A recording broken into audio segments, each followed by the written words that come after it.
po sir. Okay, thank you for confirming. Okay, dito naman tayo sa modify na tab natin. Dito sa modification tools, ito na yung mga drawing aids natin. Okay, so we go sa dami na nating drawing dito. Okay, delete natin itong mga ray light na yan. Delete, delete, delete. Okay, so dito tayo ulit sa may ano natin, sa may drawing natin. Okay, so dito mauna is move tool.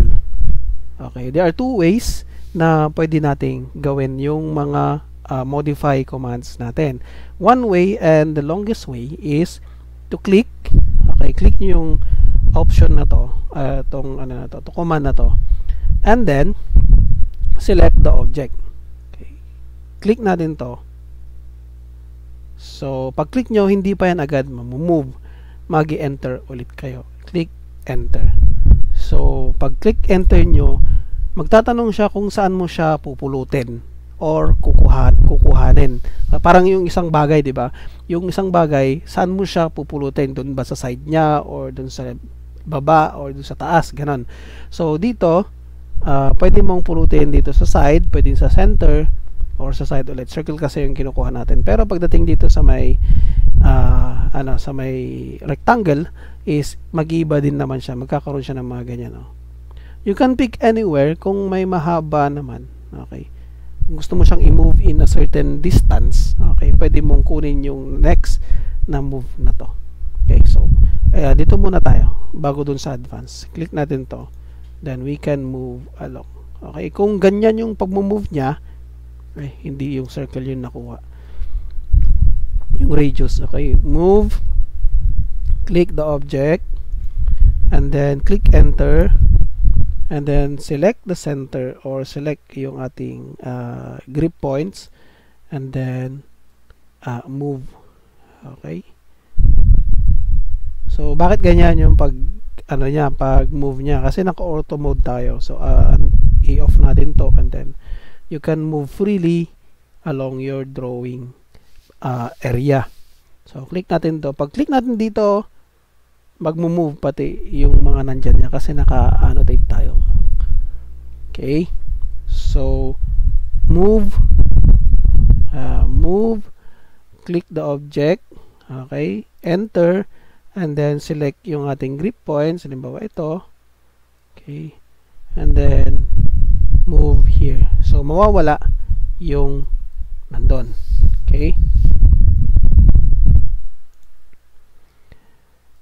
halimbawa gusto ko namang sir, i-move na with copy. Okay, click, hindi, mamaya mo na pala yun. I-discuss ko din sa inyo yung the other way around nung paggawa nung ating modify. The other way around is select the object, click move. Okay, pwede na agad-agad kayong mag-specify ng kanyang grip points. Click. So ano yung nawala doon? Yung enter na part. Okay, so eto, move. Ito yung unang natin, option natin. Click the object, enter, and then doon ka palang kukuha ng ating grip points, and then move.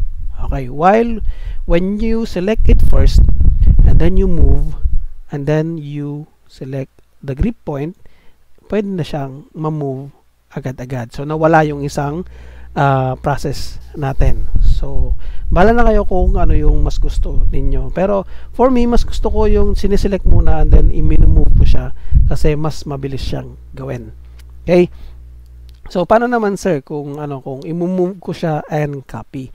Pwedeng copy yung gawin nyo or pwede pa ring move dito sa move. Okay? I-habit natin na gawin yung select muna and then i-move natin to. And then may makikita kayo ditong specify base point. Ito yung grip points natin. Grip, and then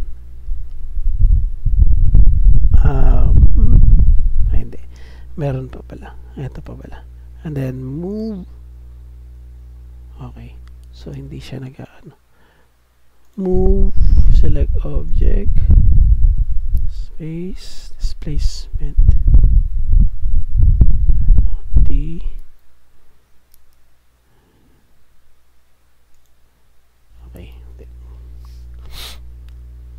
So, select natin yung object, move, and then may nakikita kayo dito, itong displacement na to. Pag click nyo yan, okay, pag click nyo to, hindi siya, kung saan yung kukunin mo, hindi yun yung magiging, ano niya, grip points niya. Pag click natin itong displacement na to, okay, kita nyo, kung saan yung 0, 0 niya, dun yung grip points nun. Yan. Move siya. Okay? Yun yung pagkakaiba nun. Kaya pwede rin ninyong i-venture out yung ating mga options dito sa command bar natin dito. Okay. And then we have copy. Pag ganun ulit, yung modify natin, yung option 1 natin to copy is to click this, copy, and then enter, and then maghahanap ulit siya ng grip points niya, and then pwede ring ganito, i-move mo siya isa-isa. So pwede mo siyang i-move ng madamihan. Okay, pwede rin na i-array natin siya. Array means pwede siyang one-time command tapos ilang beses na siyang makakopy. Click natin tong array. Okay, copy enter number of items in array. Sabihin natin yung mas malaki na 50 agad. Okay, 50, enter, and then specify second point or feet. Nakita nyo kung saan niya nilagay. Ganyan yung ibig sabihin ng array. Kung saan yung layo nito, pwede rin kayong mag-ortho para makita ninyo kung saan yung layo nito, etong point na to papunta dito. Okay, yun yung susundin niyang distancing ng ating feet. Click natin dyan, ay ng ating array. Click natin dyan, magiging array na siya. Okay, yan. Mamaya makikita nyo kung anong pagkakaiba nung copy array at saka yung array mismo dito. Etong array na yan. May ibang command pa kasi. Okay, so nakakopy na kayo agad-agad ng madaming mga rectangle na ganyan. Yun yung gamit ng array. Stretch. Itong stretch na to, hindi ko maintindihan kung bakit nandyan yan. Pero, pag na-stretch mo yan, ito doon, nagmo-move lang siya. Ganon. Pero, kung gusto mo talagang i-stretch to, ito na lang grip points yung gamitin mo. I-stretch mo siyang ganon. Okay, stretch mo din siyang ganon. Or, ito pwedeng ma-stretch ng ganon. Ito pwedeng ma-stretch ng ganon. Okay? So, yan yung stretch command. Rotate. Okay. Dito naman sa rotate, copy natin to. Ayan. Ito naman sa rotate, pag click nyo dito, okay, rotate, select, enter, and then click nyo yung kung saan siya magro-rotate. Okay. Halimbawa, dito yung rotation origin natin, and then pwede kayong maglagay ng angle ninyo. Okay, sabihin natin 45 degrees from this. Ito yung sinusundan niya, yung yellow. So, 45 degrees. Magiging ganyan yung kanyang angle. So, ibig sabihin, itong angle na to is 45 degrees. Para makita natin na kung tama yung pinagsasabi ko, pwede tayong dimension dito ng angular. Click here and click here. Yan. So, 45 degrees siya. Ganon yung kanyang paggawa ng paggamit ng ating rotate na modify tool. So, copy ulit tayo dito. Lagay natin dito. Then, rotate natin siya. Click here. Then, spacebar. Specify base point. And then, meron kayong copy or reference. So, itong copy is magro-rotate siya and then magka-copy siya. So, copy. Okay. And then, specify mo ng rotation mo. Sabihin natin, nasa 60 yung rotation niya. Enter. Magiging dalawa sila. Okay, ganun yung ibig sabihin ng copy. While dun sa reference naman, halimbawa, meron akong line dito na hindi specified yung kanyang angle. Halimbawa, hindi natin alam yung angle na yan. Okay. Gusto kong yan yung sundan nung etong line na to. Okay, so rotate, select yung ating object, enter, and then specify natin tong base point na to. Okay, and then reference natin siya. Reference, specify reference angle. Okay, eto punta dyan, and then specify, hindi, mali, rotate, select object, enter, specify yung ating base point, and then yung ating hindi, mali, rotate, select object, enter, base point, and then click natin yung reference, and then click natin ulit yung reference angle niya, ito, and then pwede na natin siyang ilipat dito sa reference angle natin, yung new angle natin, click. So yan na yung ating paggawa. Okay to pag yung bahay mo is, or yung lote mo is hindi siya ganun, halimbawa gumawa ka ng ng bahay mo, ganito siya, rectangle, ganyan yung bahay mo dun sa floor plan, di ba? Yung floor plan naman natin nakaharap lagi sa atin, di ba? Pero pagdating mo dun sa site is ganito yung itsura nung ating lote. Okay, while dito sa frontage na to, okay, itong frontage na to, sabihin natin 5 meters yung offset niya, offset 5 meters, enter. Yan yung offset niya. Ngayon dun sa site development plan, kasi naka north naman lagi tayo, itong north na to, yan. Ngayon, etong plano mo, floor plan mo na to, ilalagay mo siya dito. So i-move mo siya, move, click dun sa saan mo gustong i-click, and then ilagay mo siya dyan. Then gusto mo siyang i-rotate later on galing dyan, di ba? So pwedeng ganito yung gawin mo, since siya, naman siya, pwedeng ganyan na agad-agad, pwede yon.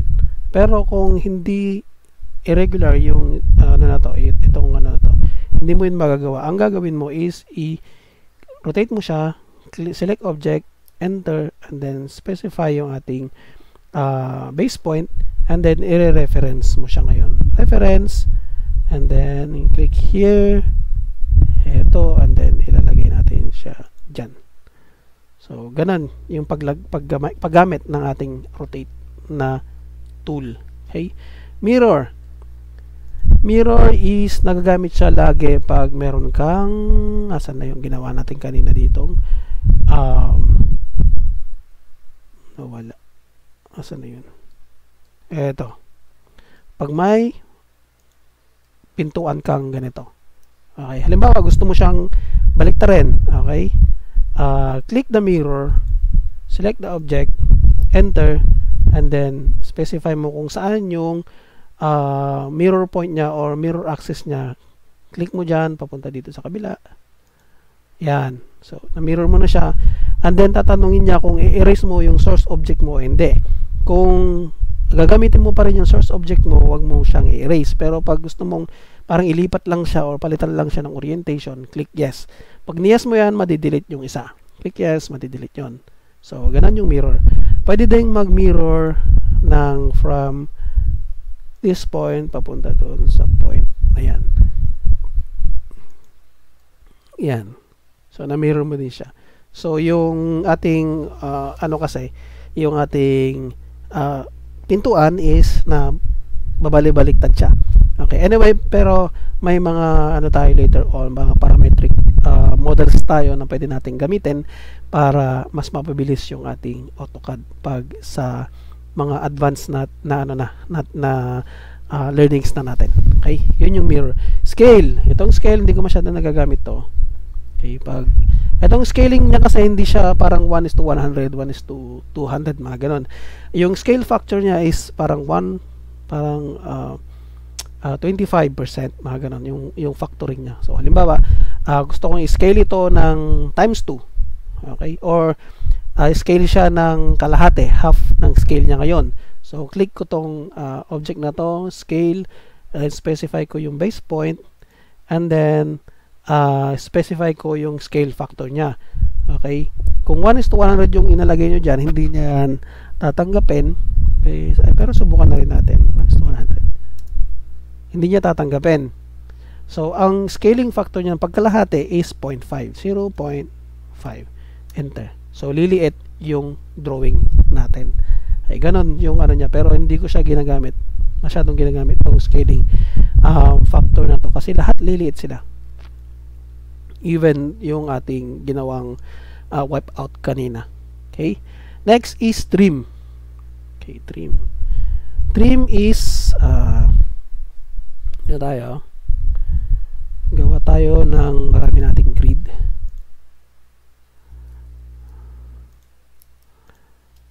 Tapos i-copy natin to and then click and then i-array natin siya ng sabihin nating 20.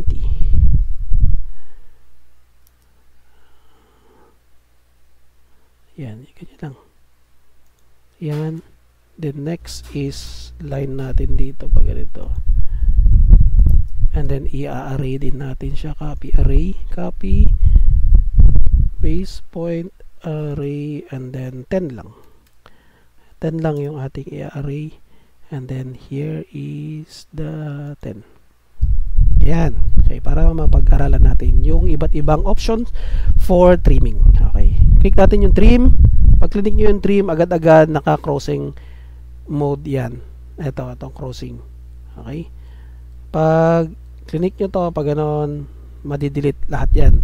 Okay. Bawa dito sa gitna, trim. Pag ganon nyo, makikita nyo madidelete lahat siya. Yan. Okay? While dito sa cutting edges naman, ito, pag click nyo tong cutting edges na to, click, okay, select siya ng object, and then select yung mga objects na to, okay, and then click enter.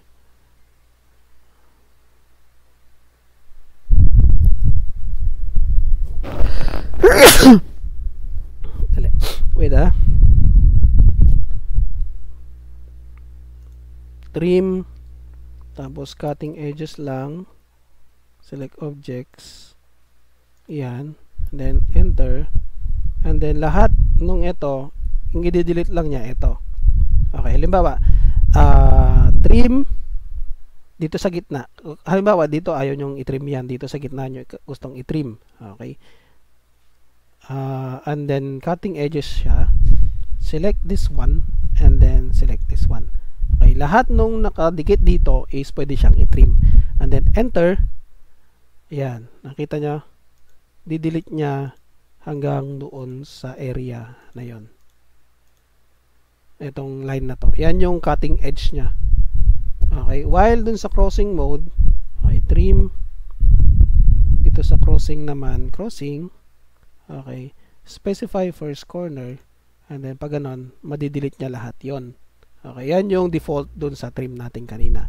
And then we have trim mode. Okay, anong mode to? Quick or standard? Quick. Okay, quick, ganon din. Okay, parang crossing mode din siya. Ay, crossing din siya. Okay, select mode and then standard. Ito yung mga standard trims natin. Okay, and then trim,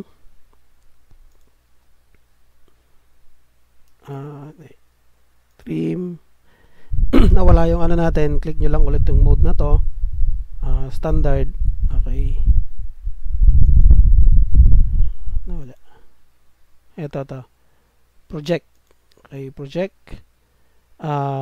Ito is pang ano na siya, pang 3D na siya kasi may mga projections na siya, so hindi ko na ito muna i-discuss. Okay, trim, erase. Okay, itong erase, pag click mo yan, tapos ito may erase yung buong line, pero ang shortcut lang naman yan, select mo yan tapos delete lang, mawawala siya lahat. Or select yung object and then delete dun sa keyboard. Yan yun yung erase natin. Yun yung shortcut noon. Okay? While dito naman meron siyang drop down, extend naman. Okay. So yung extend natin is opposite nung ating opposite nung ating trim. Okay. Halimbawa, delete natin tong mga to. Delete natin 'yan. Okay. So extend natin siya, extend. So pag in-extend mo to, agad-agad yung susunod na line doon siya mag-extend. Yan yung ating crossing naman. Pagdating naman sa boundary edges, pag click mo to, okay, magsiselect siya ng extension object niya. Parang yung sa kanina yung ating ano bang tawag doon? Yung cutting edges naman. Okay, select mo tong object na to and then select mo isa sa mga tatama dito sa line na to. Halimbawa, ito. And then enter. So, pag sinelect mo sila, doon lahat sila pupunta sa may pinagsilikan mo na boundary edge. Okay? So, yung mode natin, ganun din, yung project natin, yung undo natin. Pag click mo tong undo, yung last na last na command mo, babalik siya. Okay? Any questions so far? Walang question?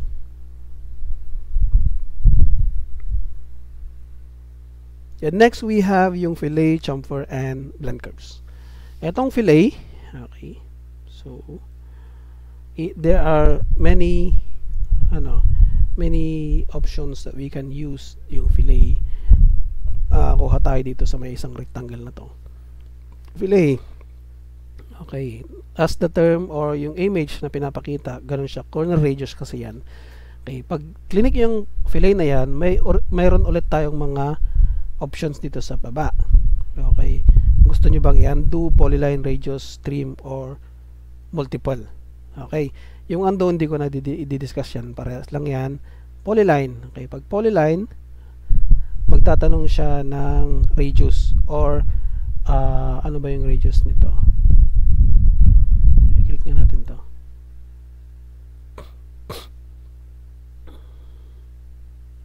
Hindi.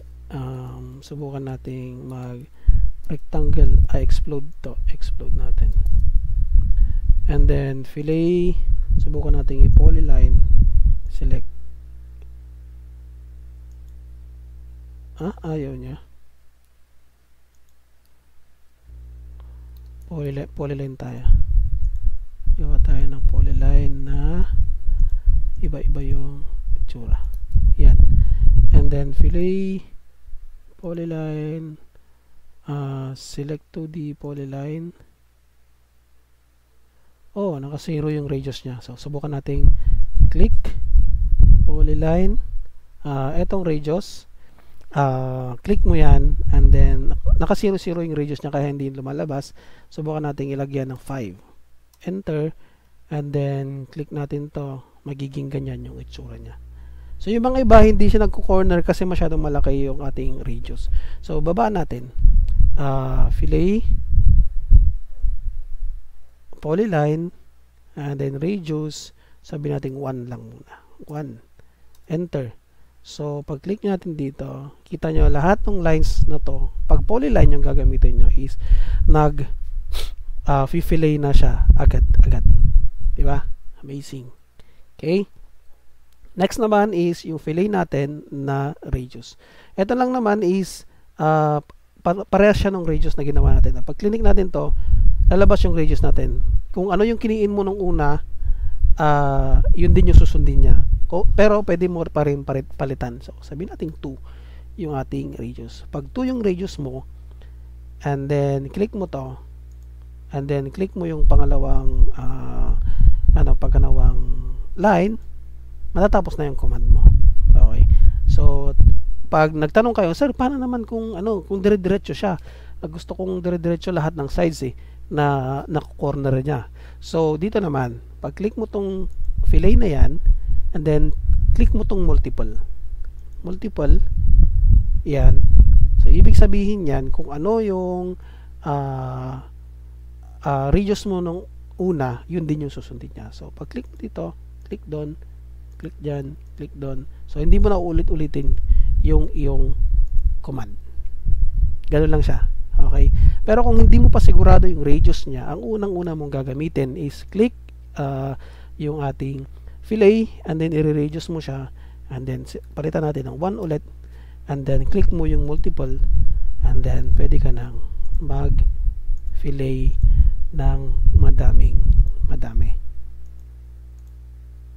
Yan. Okay, yan yung gamit ng ating fillet. Yung dun sa sa chamfer, okay, itong chamfer, halos parehas lang din naman sila, except dun sa may distance at saka angle lang siya kasi. Okay. Yung distance, pag distance is distance from this part to this part, this part to this part. So dalawa yung distance niya. So sabihin natin yung distance nito is 1. Okay, 1, enter. And then yung isang distance niya is 2, enter. So pag finilay ko to, hindi magpaparehas yung itsura niya. So pag dimension natin siya, eto, punta dito. Hindi. Annotate, and then dimension niya is linear. Okay. Pag ito, yan yung 2. Okay, ito naman is yung 1. Ganyan yung chamfering niya. Ganon yung ibig sabihin ng ating distance. While dun sa angle naman, click mo to, angle. So, specify chamfer line of the first line. Okay, first line. Specify natin na 2. Yung ano niya, length niya, 2. And then, chamfer angle, sabihin natin 60. Yung angle niya. Okay, click. And then, from here to there, hindi niya maabot. Yan. Okay, so ito yung angle niya na 60 degrees. 60 degrees from here. Ito siya. Hindi ito kasi 30 yan eh. Okay, hindi naggumagana kanina kasi may naka-chamfer na tong isa kanina. So yun yung gamit naman ng ating angle. And then trim, etong trim, pag nag-trim ka, itong trim na yan, okay, trim or no trim? Trim. Okay, yan yung usual niya. Pero kung ino-no trim mo siya, okay, trim, no trim, supposedly nandun pa rin yung line na yan, pero nag-add ka lang ng isang line pa din dito. Yan. So hindi mo trinim yung nandito. Nag-add ka lang ng line. While here is na-trim yung dalawang lines na yon. So, ganun yung pagkakaiba ng ating trim and trim. Yung method, parehas din sila nung ano kanina, nung anong tawag dito? Yung kanyang ano ba yun? Yung basta yung sa kanina, yung sa ano ba yun? Sa extend ba yun? Etong tong mode na to, parehas lang sila doon sa method, etong method na to.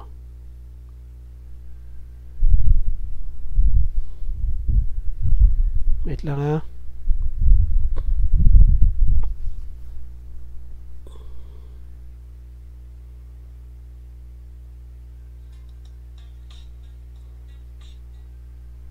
Okay. So, yun yung ating chamfer. While dito sa blend curves naman, okay, papakita ko na lang kung ano yung gamit niyan. You have your dalawang line na yan. Copy natin to, dalawa. Okay. And then, this one, copy natin to papunta dito. And then, paganyan. So, etong dalawa na to, itong dalawang line na to, is gusto mong dikitin. Pero curve siya. Okay. So, click mo tong blend curves na yan. Select mo tong object na yan. Select yung object na to. Magka-curve siya. Then, repeat. Enter mo lang, repeat. Repeat. So, yan yung ating magagawa. Pwede mo pa rin palit-palitan yan kung ano yung curve niya. Okay. Finifit lang niya kung ano yung maganda. Okay. Yan. So, saan natin magagamit to? Sa plumbing, sa landscape. Okay. Pwede mong ilagay sa ano mo, sa site development plan mo, pwede mo siyang gamitin. Itong blend curves na yan. Okay? Next is array. Tatlo yung array natin. We have yung rectangular array, we have yung path array, and yung polar array natin. Okay. At tulad nung sinabi ko kanina, magre-rectangle tayo dito. 2, enter 2. Square na lang pala. Sorry. Square. Ito is 2, tab 2, enter. Okay. So, click yan and then click array. So, pag nag-click array kayo agad-agad, gagawa siya ng iba't ibang iba't ibang array niya. Array meaning duplicate siya in a linear or in a path or in a polar sense. Okay? So, pwede mong palitan ito using yung itong options na to. So, you have yung type niya is rectangular kasi rectangular yung ginawa natin kanina. Yung columns natin is this one, 4.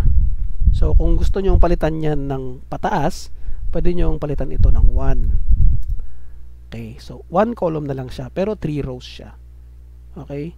So, ito pwede mong palitan ng, sabihin natin 5. 5. Yan. Magiging 5 yung ating array. Ngayon naman, kung gusto mong palitan yung space in between nila, sabihin natin, yung space in between nila is yung space in between ninyo is from here, this first point, until dun sa first point ulit na yun. Since 2 meters ito, 2 by 2 plus 1 meter is 3. Kaya naging 3 yan. Sabihin natin 4 meters ito. 4, enter. Hindi pala napalitan kasi column pala yon, dito pala sa kabila, dito pala siya papalitan pag sa taas. Okay, 4, enter. Yan, yung spacing niya ngayon is tag to 2 meters na. Okay, pero yung space niya from here to there is 4 meters. Okay, palitan natin to ng sabihin natin 6 yung ating columns naman. So nakita nyo 2 na rin yun. So palitan ko to ng 3, magpapalit siya. Okay, halimbawa gumawa kayo ng railing na mahabang ganon, pwedeng yung rows ninyo will be 1, ganyan, and then yung ating columns is sabihin natin 20. Yan. So yan yung row ng ating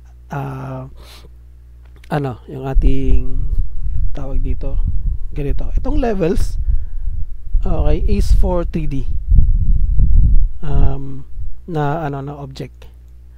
Pag naglagay ka dyan, pag naglagay ako dito 2, hindi yan makikita.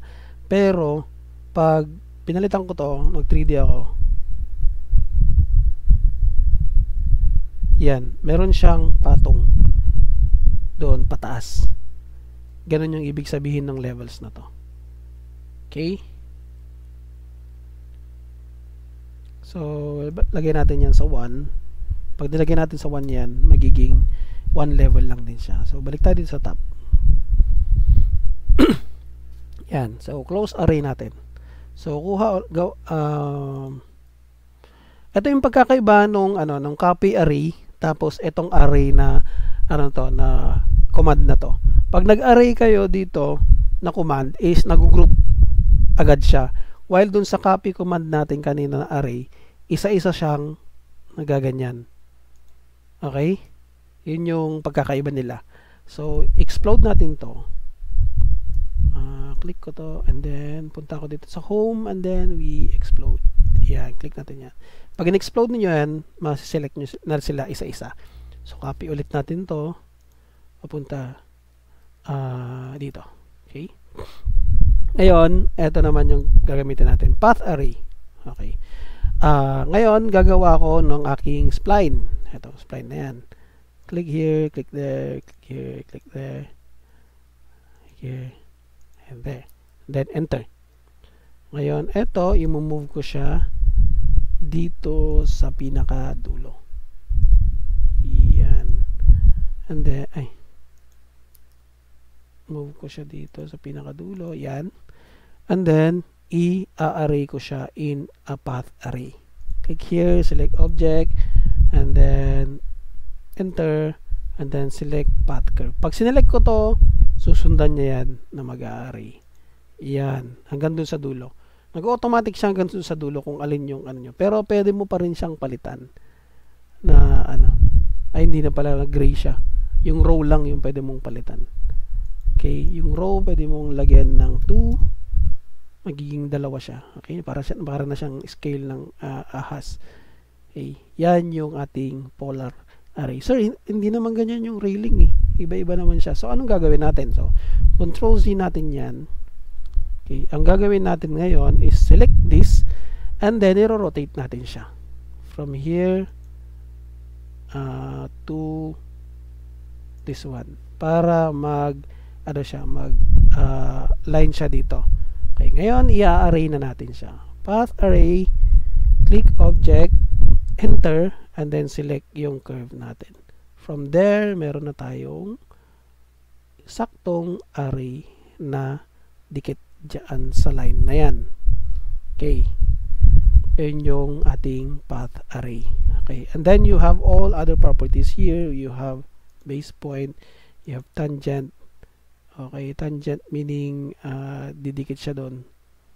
Okay, then we have measure din. Okay, so bahala na kayong pag-aralan tong mga to kasi tatagal tayo pag i-discuss ko siya isa-isa. Okay, and then close array natin yan.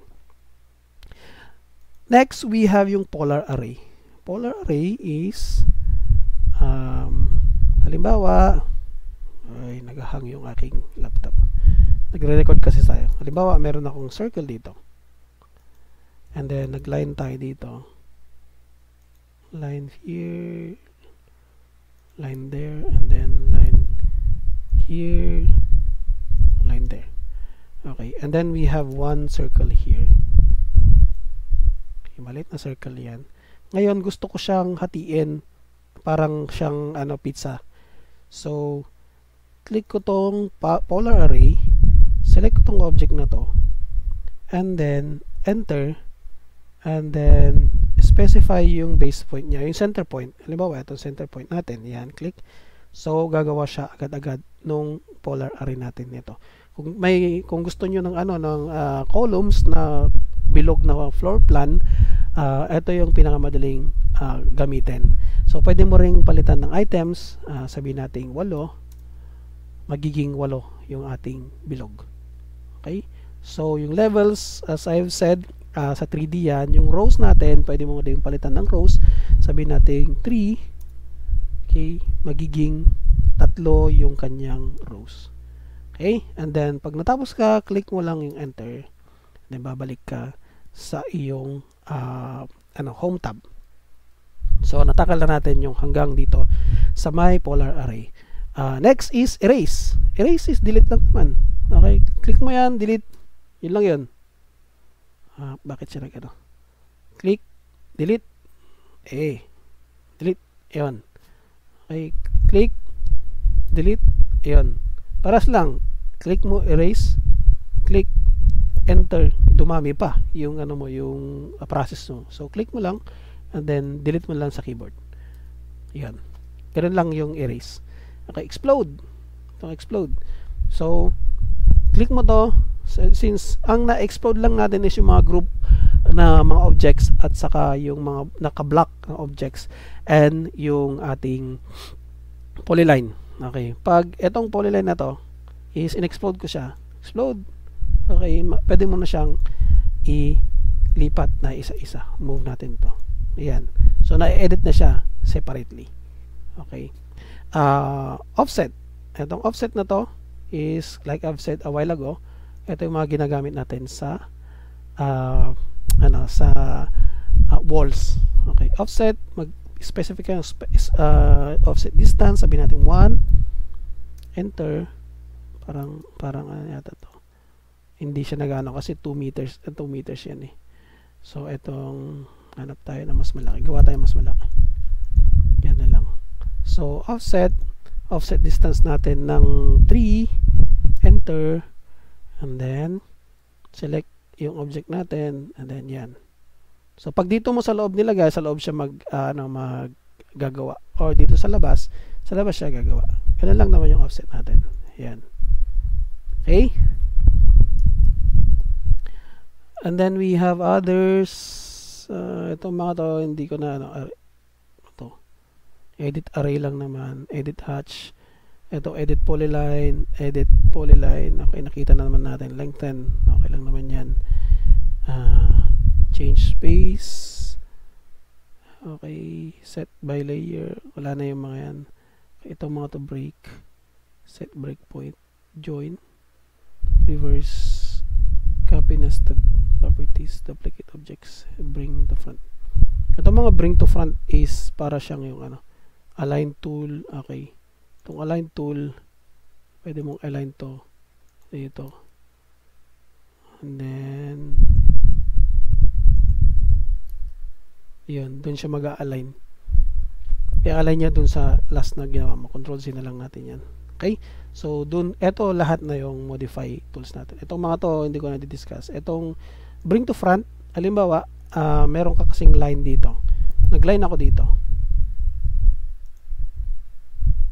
Okay, yung line na yan, pag click ko yan, yan yung bus. Minsan na natin, kung gusto mong ito yung mas harap, click mo yan. So ibig sabihin, pag click mo to, mawawala yung line na yon. Pero magkakaproblema ka dyan pag gusto mong i-select yung nag-iisang line na yon. Okay, i-cross select mo siyang ganyan, lalabas yun. Okay, para ma-delete mo siya. Okay, yan yung modify tools natin.